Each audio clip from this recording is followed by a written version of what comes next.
கிழக்கு காற்றலை காரணமாக நாட்டின் சில பகுதிகளுக்கு தற்பொழுது மழை பெய்து வருவதாக எமக்கு அறிய கிடைக்கின்றது.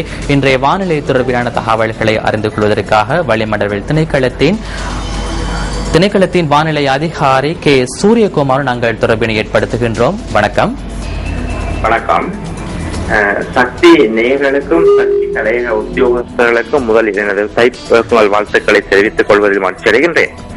காலநிலையை பொறுத்தவரையில் இன்று வடக்கு, வடமத்திய, கிழக்கு, ஊவா மாகாணங்களின் சில பகுதிகளிலும் அம்பாந்தோட்டை மாவட்டத்தின் சில பகுதிகளிலும் இடியுடன் கூடிய மழை காணப்படும்.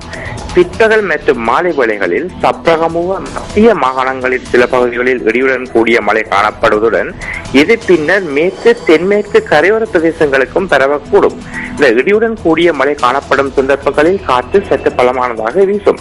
கடல் பிராந்தியங்களை பொறுத்தவரையில் மன்னார் முதல் மட்டக்களப்பு, திருகோணமலை ஊடான பொத்துவில் வரையான ஆழ்கடல் பிரதேசங்களில் மழை காணப்படும். இரவு வேளைகளில் மேற்கு ஆழ்கடல் பிரதேசங்களில் இடியுடன் கூடிய மழை காணப்படும். கடல் பிராந்தியங்களில் காற்றின் வேகமானது மணித்தாரத்துக்கு 30 கிலோமீட்டர் முதல் 40 கிலோமீட்டர் வரையான வேகத்தில் வடகிழக்கு திசையிலிருந்து காற்று வீசும். கொழும்பு முதல் புத்தளம் ஊடான மன்னார் வரையான ஆழ்கடல் பிரதேசங்களில் காற்றின் வேகமானது மணித்தாரத்துக்கு 50 கிலோமீட்டர் வரை அதிகரித்து வீசுவதனால் இந்த பிரதேசம் கொந்தளிப்பாகவும் காணப்படும். களத்தின் வானிலை அதிகாரி கே சூரியகுமாரன். நன்றி.